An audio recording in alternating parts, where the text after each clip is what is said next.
de Hébreux 4,12 qui dit « Car la parole de Dieu est vivante et puissante, elle est plus tranchante qu'une épée à deux tranchants, elle est tranche entre l'âme et l'esprit, entre les articulations et les moelles. » Et c'est quelque chose que je pense que nous oublions. Ce n'est pas juste comme si tu disais un mantra, et encore, Mais continue à vous comme des dire mots vides. qu'il juge les attitudes de votre cœur. Oui, et c'est exactement... Oui, Cela expose Oui. nos pensées et nos désirs les plus intimes. c'est ce qu'il fait. Et c'est pourquoi c'est si puissant. Oui, vivant et actif. Une des façons dont je combats le monologue intérieur négatif, et j'ai commencé ça quand j'étais à l'université, quand j'étais fiancée à quelqu'un avec qui je ne devais pas l'être. Je souffrais de boulimie, j'étais dans un sale état et j'avais un discours négatif sur moi-même.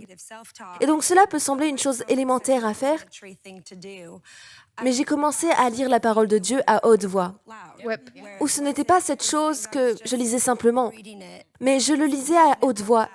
Et ensuite, j'ai commencé à le mémoriser. Exact. Parce que je lisais la même chose et encore, alors j'ai commencé à marcher et à le dire à haute voix. Et puis, ce qui est drôle, c'est que vous pouvez vous sentir ridicule quand vous le faites au début, mais c'est juste une des façons quand vous avez une mauvaise pensée, vous ne pouvez plus penser à autre chose quand votre bouche est ouverte. C'est exactement ça. Quand ta bouche est en marche Ouais.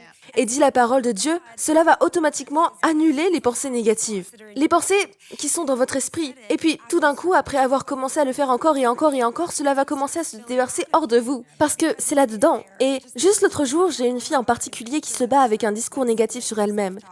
Et je pensais qu'elle était au téléphone. J'ai dit « À qui parles-tu » Et elle a dit « Je lisais la parole à haute voix. » Hey! Parce qu'elle a commencé à réaliser, eh bien, attendez une seconde, tu as raison, je dois commencer à dire cette chose à haute voix, parce que je n'y crois pas en ce moment, je ne le ressens pas en ce moment, mais j'ai besoin de faire taire les pensées qui vont dans mon esprit. Donc, je vais ouvrir ma bouche et commencer à lire la parole de Dieu à haute voix. Et je pense que si vous regardez en ce moment et que vous n'avez pas essayé, essayez-le. Essayez-le. Vous pouvez vous sentir drôle, votre famille pourrait vous regarder bizarrement, mais je vous dis de lire la parole de Dieu à haute voix et... La foi. Confesser la parole de Dieu est probablement l'une des premières choses que Dieu a utilisées pour me libérer. Et il m'a appris à le faire avant même d'avoir attendu un message à ce sujet. J'étais tellement négative. Et Dieu a commencé à me dire de ne pas être négative. Alors j'ai vraiment essayé pendant 6 mois. Je pensais que j'avais vraiment essayé d'être positive, mais je ne voyais toujours pas de changement. Et donc j'ai dit au Seigneur, « Ok, j'ai essayé de faire ce que tu m'as dit de faire. Je ne suis pas négative. Je ne dis pas des choses négatives. » Mais ensuite j'ai entendu le Seigneur dire, « Mais tu ne dis rien de positif non plus pour l'instant. » Donc, j'avais arrêté de faire les mauvaises choses, mais je n'avais pas commencé à faire les bonnes. Il m'a fait faire mes devoirs. Et j'ai fait une liste de 60 déclarations qui étaient toutes justifiées par les Écritures. Pas une seule des choses que j'ai dites n'était vraie dans ma vie à ce moment-là. Mais c'était la vérité de la parole de Dieu. Et 2 fois par jour, tous les jours, je les disais à haute voix et je peux vous dire que chaque chose de cette liste est devenue une réalité dans ma vie. C'est miraculeux quand j'y pense, parce que j'avais tellement envie de prêcher la parole et je n'avais jamais eu d'engagement pour une prédication. Et donc je voulais que quelqu'un m'appelle et me demande de venir enseigner leur étude biblique ou de venir prêcher dans leur église. J'ai donc commencé à dire, chaque jour, je reçois des demandes de conférences par courrier, par téléphone et en personne. Bien sûr, maintenant on en reçoit tellement que nous ne pouvons pas toutes les prendre. Mais c'est étonnant. J'avoue, j'aime les gens, et les gens m'aiment. Et presque personne ne pouvait me supporter parce que j'étais si odieuse. Quiconque sait comment s'inquiéter, sait comment méditer. Ça, c'est la vérité. Oh mon Dieu, c'est tellement drôle. Parce que nous avons cette chose, je ne sais pas, surtout mes pasteurs ne sont pas ici, mais les gens se méfient un peu de « Oh, c'est juste le pouvoir de la pensée positive. » Comme « Oh, c'est juste comme un discours personnel, comme le pouvoir, vous êtes comme... » Non, en fait, quand vous y réfléchissez, le pouvoir de la pensée positive est la parole. Oui, méditez sur la parole jour Je et suis une nuit. battante, je peux tout faire par le Christ qui me fortifie. Je suis terriblement et merveilleusement fait. Et surtout, Mais il y a une d'un coup, vous êtes déclaration dans comme- nos paroles et c'est une épée à double tranchant. Donc Dieu, nous sommes faits à son image. Il a donné naissance à des choses. Nous parlons des choses en étant aussi. Nous servons un Dieu qui appelle les choses qui ne sont point comme si elles C'est étaient. exact. Romains 4, 17. Absolument. Et j'aime que Dieu ait appelé les gens et qu'il ait changé leur nom, il a changé leur identité. Une fois qu'ils ont cru en cette identité qu'ils avaient en Christ, ils sont allés changer le monde. Pensez à Gédéon. Des hommes puissants et valeureux. Et l'armée de Gédéon. Et il avait tellement peur, cela change donc notre façon de penser.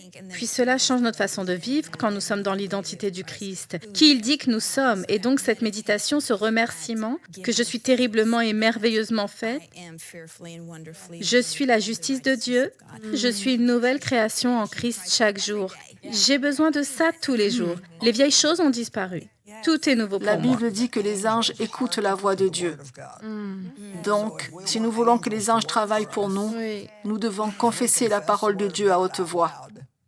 Alors, ils pourront faire tellement plus dans nos vies. Quand vous parlez, vous mangez ces paroles. Oui, Et ils deviennent une partie de vous. Donc, quand vous déclarez les choses à haute voix, et David disait tout le temps, « Je déclare ». Quand il a dit « Voici le jour que le Seigneur a fait, je vais me réjouir et me faire une joie », je ne pense pas que c'était parce qu'il se sentait si reconnaissant. Je pense qu'il faisait une déclaration sur la façon dont il allait vivre ce jour-là. Oui. Et vous voyez, si vous y réfléchissez vraiment, c'est l'une des choses les plus puissantes. Exact. Oui, c'est le verset que vous avez fait référence. Tout le monde peut le faire. Cette écriture, Alex, de Hébreux 4, 12, qui dit « Car la parole de Dieu est vivante et puissante, elle est plus tranchante qu'une épée à deux tranchants, elle est tranche entre l'âme et l'esprit, entre les articulations et les moelles. » Et c'est quelque chose que je pense que nous oublions. Ce n'est pas juste comme si tu disais un mantra, et encore, comme des mots vides, cette chose. Juge les attitudes de votre cœur. Oui, et c'est exactement, cela expose nos pensées et nos désirs les plus intimes. C'est ce qu'il fait. C'est ce qu'il fait. Et c'est pourquoi il est si puissant. Oui, vivant et actif. C'est pourquoi j'essaie de dire aux gens que la parole n'est pas juste comme on parle. La parole a un pouvoir inhérent en elle. Soutenu par le Je ciel. peux prêcher et regarder les gens changer. Je peux regarder la parole les changer. Et donc, pourquoi les gens se presseraient-ils dans un bâtiment pour s'asseoir pendant tout un week-end et écouter quelqu'un parler? Ils ne le feraient pas si ce n'était pas la parole de Dieu, parce que cette parole change les gens. Oui, il le fait. Elle renouvelle leur esprit, elle leur donne de l'espoir, cela change les gens. Et confesser, écouter quelqu'un d'autre, c'est bien. Mais quand vous commencez à confesser cette parole à haute voix vous-même, et vous n'avez pas besoin de le faire devant les gens, prenez juste 10 choses que la Bible dit être la réalité et qui ne le sont pas dans votre vie. Écrivez-les et commencez à les déclarer à haute voix 2 ou 3, 4 fois par jour. Et vous verrez ce qui se passe en quelques mois. Affiche-le dans ta voiture. Ainsi, lorsque vous conduisez seul, c'est juste là, devant vous, et vous le confessez pendant que vous conduisez. Cela aide à renouveler votre esprit. C'est l'une des plus grandes choses qui renouvelle votre esprit. Shalom, j'espère que vous avez aimé cette vidéo. Abonnez-vous pour ne pas rater nos programmes. Merci de faire partie de notre famille TBN. Que Dieu vous bénisse. Shalom de Jérusalem.